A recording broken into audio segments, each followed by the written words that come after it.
The deck erupted beneath my feet like the very gates of hell had opened. Steel plates buckled and twisted, hurling chunks of burning metal through the smoke-filled air. The screaming of wounded men mixed with the shriek of diving Dauntless bombers as another wave of American SBDs plummeted out of the brilliant Pacific sun. I pressed myself against the twisted wreckage of a Zero fighter, feeling the searing heat of flames licking at my flight jacket. Below me, the deck of the Japanese carrier Shōkaku convulsed again as a 1,000-pound bomb found its mark, sending a geyser of fire and debris skyward.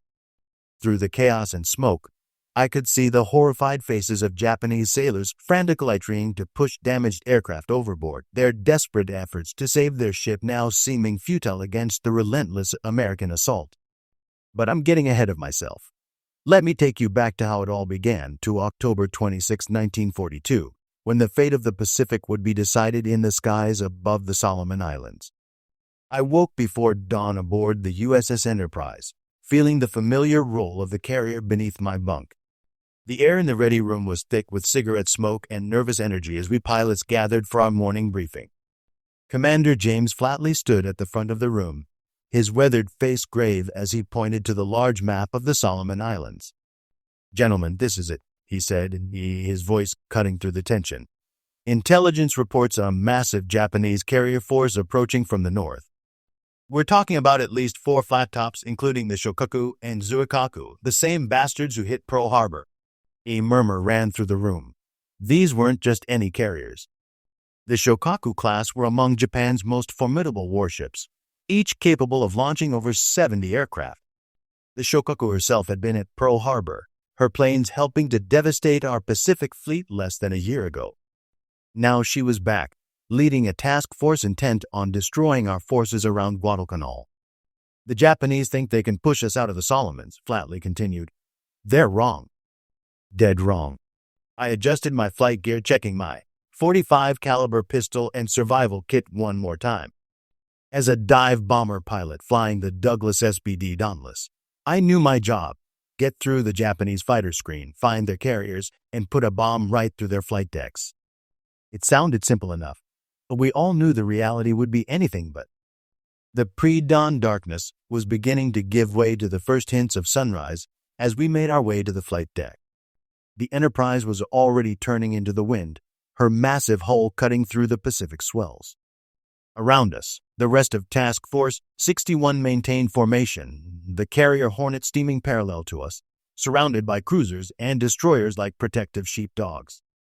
At 0630 hours, the call came over the loudspeaker: "Pilots, man your planes." I climbed into the cockpit of my SBD-3 Dauntless, running through the familiar pre-flight routine that had become second nature over the past months of combat. Behind me, my rear gunner, Radioman Second Class Johnson, settled into his position, checking his twin .30 caliber machine guns. "You ready for this, Johnson?" I called back to him. "Ready as I'll ever be, sir," he replied, his young voice trying to mask the nervousness we all felt. The Dauntless was a beautiful aircraft in her own way, not fast or maneuverable like a fighter, but built like a tank and deadly accurate in a dive. Her perforated dive brakes would let us plummet straight down at angles that would make your stomach drop into your boots, while the telescopic bomb sight in my cockpit would put our 1,000-pound bomb exactly where it needed to go. One by one, our squadron launched into the brightening morning sky. Below us, the Enterprise grew smaller and smaller until she was just another white wake on the endless blue of the Pacific. We formed up with the torpedo bombers from VT-10 and the fighter escort from VF-10, a total of 73 aircraft heading northwest toward the reported position of the Japanese fleet. For 2 hours we flew through scattered clouds and brilliant sunshine, the drone of our engines the only sound in the vast emptiness of the ocean. Then, at 0915, we saw them. "Tally-ho, enemy carriers bearing 320, distance 20 miles, came the excited voice of our scout pilot over the radio. There they were, spread out across the horizon like a deadly constellation. The massive bulk of the Shokaku dominated the formation, her flight deck bristling with aircraft. Beside her steamed the Shokaku, while the smaller carriers Zuiho and Junyo maintained position to the north. Surrounding them was a protective screen of battleships, cruisers, and destroyers, at least 30 warships in total. But even as we spotted them, we knew they had spotted us too. Dark specks were already rising from the carrier decks like angry wasps disturbed from their nest. Mitsubishi A6M Zero fighters, the deadliest interceptors in the Japanese arsenal. "Here they come, boys," shouted Lieutenant Commander Max Leslie, leading our dive bomber squadron. "Stay tight and watch for fighters." The Zeros came at us in a climbing attack, their machine guns and cannons winking like deadly fireflies. Our F-4F Wildcat escorts peeled off to engage them, but there were simply too many Japanese fighters. Several broke through and came straight for our bombers. I yanked my Dauntless into a sharp turn as tracers streaked past my canopy. Johnson's guns chattered behind me as he engaged a Zero that had latched onto our tail. The smell of cordite filled the cockpit as empty brass casings bounced around my feet. "Got him!" Johnson yelled as the Zero suddenly burst into flames and spiraled toward the ocean.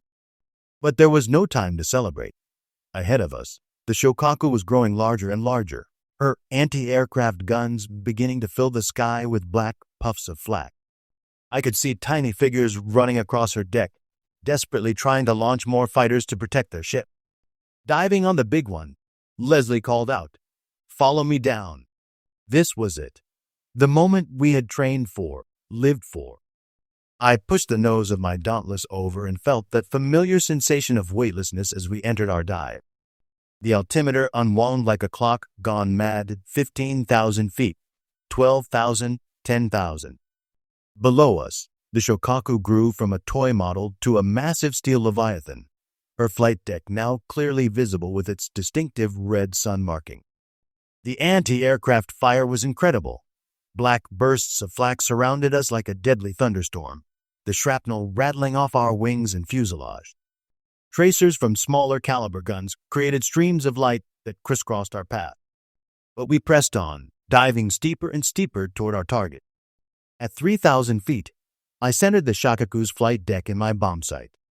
The carrier was turning hard to starboard, trying to throw off our aim, but I could see everything with crystal clarity. The rows of aircraft spotted on her deck, the gun crews frantically manning their weapons, the white wakes of her escorting destroyers. 2,000 feet. The deck filled my entire bomb sight now. I could see individual Japanese sailors running for cover, their faces turned upward toward the diving American bombers that spelled their doom. "Bomb away!" I shouted, pulling the release handle. The Dauntless lurched upward as the 1,000-pound bomb fell away from beneath my aircraft. I hauled back on the stick, pulling out of the dive so hard that the G-forces pressed me down into my seat like a giant hand. Behind me, Johnson was firing at Japanese fighters that were trying to follow us down. I banked hard to the left and looked back just in time to see our bombs hitting home. The first explosion erupted near the Shokaku's island superstructure, sending a pillar of flame and smoke hundreds of feet into the air. Then another hit forward of the bridge, blowing a massive hole in the flight deck and hurling aircraft over the side like toys. A third bomb penetrated the deck near the stern, its explosion deep within the ship sending tremors through her entire hull. But it was the fourth bomb that did the real damage. It struck right in the middle of the flight deck where the Japanese had been trying to launch more fighters. The explosion was magnificent and terrible, a great orange fireball that seemed to consume half the ship, lifting entire aircraft into the air and tearing a gaping wound in the carrier's steel skin. Johnson shouted from behind me, "Look at her burn!" The Shokaku was indeed burning. Huge columns of black smoke poured from the holes in her flight deck, while smaller fires danced along her length where burning aviation fuel had spread. Aircraft that had been preparing to launch were now twisted heaps of scrap metal, their machine gun ammunition cooking off in bright streams of tracers. But the Japanese weren't finished yet. Even as the Shokaku burned, her sister ship Shokaku was launching a massive counterattack against our own carriers. Through my headphones, I could hear the desperate radio calls from the Enterprise and Hornet as waves of Japanese bombers and torpedo planes descended on them. "All available fighters to the task force," came the urgent call from our fighter director. "The Japanese are hitting our ships hard." I turned my damaged Dauntless toward home, but even from 50 miles away, we could see the smoke rising from our own fleet.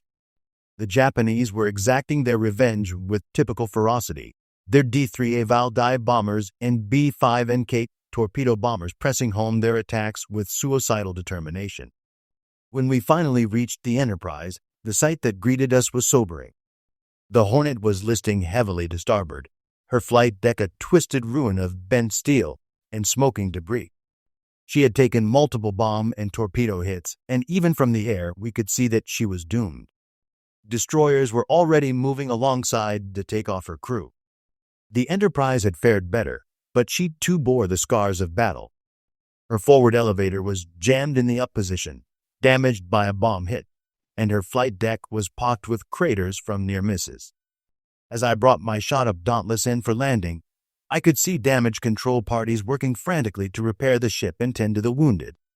The landing was rough and my hydraulics had been shot out by Japanese fighters, and I had to bring the Dauntless down without flaps or landing gear.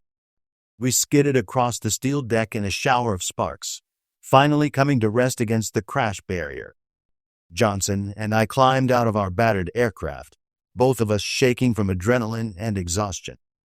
As we made our way to the ready room for debriefing, the full scope of the battle began to become clear. Yes, we had lost the Hornet, a bitter pill to swallow. The carrier that had launched the famous Doolittle raid was now lying dead in the water, her back broken by Japanese bombs and torpedoes. We had also lost several destroyers and suffered heavy casualties among our air crews. But what we had accomplished was far more significant. The Shokaku, pride of the Japanese carrier fleet, was limping back toward Japan with damage so severe that she would be out of action for months. Her flight deck was a ruin, her hangars flooded, and her aircraft complement virtually wiped out. The smaller carrier Zuiho had also been badly damaged, her flight deck cratered by our bombs. More importantly, we had decimated Japanese naval aviation. Their losses in experienced pilots and aircrew were staggering, over 100 aircraft shot down or destroyed, representing years of training and expertise that Japan could not replace. Many of their best pilots, veterans of Pearl Harbor and the Indian Ocean raids, now lay at the bottom of the Pacific. "Sir," Johnson said to me as we sat in the ready room, both of us still in our sweat-stained flight suits, "do you think we won?" I looked around at the faces of my squadron mates, some celebrating, some mourning lost friends, all of them bearing the 1,000-yard stare that comes after intense combat. Through the portholes, I could see the smoke still rising from the Enterprise's damaged forward section. "We're still here, Johnson," I said finally. "The Enterprise is still fighting, and the Japanese are running back to port with their tails between their legs." I'd call that a win. But even as I said it, I knew the cost had been terrible. Good men had died today on both sides, and the Hornet, a ship I had served on myself earlier in the war, was gone forever. War was like that. I had learned victory always came with a price, and today's price had been steep. Over the following days, as we limped back toward Noumea for repairs, the true significance of the Battle of the Santa Cruz Islands became apparent. Intelligence reports confirmed that the Shokaku would indeed be out of action for months, undergoing extensive repairs at the Kure Naval Arsenal. Her air group had been virtually annihilated, only a handful of her aircraft had made it back to other Japanese carriers. The Zuiho was in even worse shape, with her flight deck completely unusable and massive structural damage below the waterline. She too would require months of repairs before she could return to action. But perhaps most importantly, Japan had lost something irreplaceable: their veteran pilots. The men who had bombed Pearl Harbor, who had terrorized the British in the Indian Ocean, who had been the backbone of Japanese naval aviation, were now gone. In their place, Japan would have to rely on hastily trained replacements who lacked the skill and experience of their predecessors. As I stood on the Enterprise's battered flight deck, watching the sunset paint the Pacific in shades of gold and crimson, I thought about what we had witnessed. Just 11 months after Pearl Harbor, we had met the cream of the Japanese fleet in open battle and sent them running. It was a far cry from those dark days of early 1942, when it seemed like the rising sun flag might fly over half the Pacific. Now, for the first time since the war began, I felt like we might actually win this thing. But victory, as I said, always comes with a price. In my squadron alone, we had lost 4 aircraft and their crews. Lieutenant Bobby Edwards, who had been my roommate at flight school, had been shot down attacking the Shōkaku. Ensign Tommy Morrison, barely 19 years old, had been killed when his Dauntless was rammed by a dying Japanese fighter. These weren't just statistics or numbers in a report. These were men I had shared meals with, played cards with, written letters home with. Edwards had been planning to marry his sweetheart when he got back to San Diego. Morrison had been saving money to help his family's farm back in Iowa. Now they were gone, along with so many others. The ready room felt emptier without their laughter and jokes. Their bunks were already being reassigned to replacement pilots fresh from the States, young men who would never know the friends we had lost. War is like that, I suppose. It takes the best of a generation and feeds them into the flames of history. All we can do is honor their sacrifice by continuing to fight, by making sure their deaths meant something.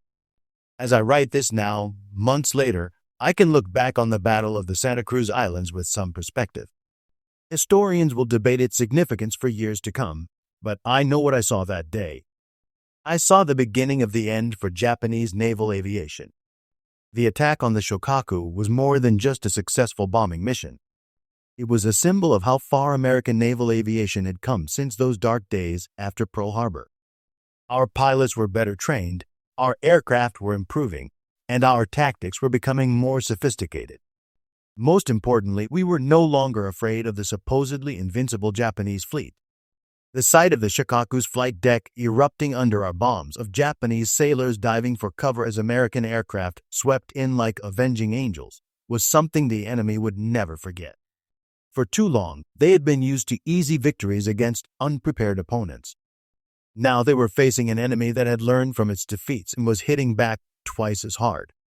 The Japanese had been horrified when the Shokaku's deck erupted under our bombs, and rightfully so. It marked the moment when the initiative in the Pacific War began to shift permanently in America's favor. From that day forward, Japan would be fighting a defensive war, struggling to replace losses they could not afford, while America's industrial might cranked out new ships and planes at an unprecedented rate. Sometimes, late at night when I can't sleep, I still see it all in my mind's eye. The Shokaku growing larger and larger in my bomb sight as I dove toward her deck. The faces of Japanese sailors looking up at me with a mixture of fear and defiance. The tremendous explosion as our bombs found their mark, sending chunks of steel and burning aircraft spinning through the air. I think about the Japanese flight deck officer I glimpsed for just a moment during our attack, a man trying desperately to organize the chaos on his ship's deck. He was just doing his job, just like I was doing mine. But the randomness of war put us on opposite sides of a conflict that neither of us had started. Did he survive that day? Was he one of the figures I saw thrown into the air when the bombs exploded? I'll never know, and in a way, I don't want to know. In war, it's sometimes easier to think of the enemy as faceless, as statistics rather than individuals with hopes and fears and families waiting for them at home. But I do know this. That Japanese officer and his shipmates fought bravely that day.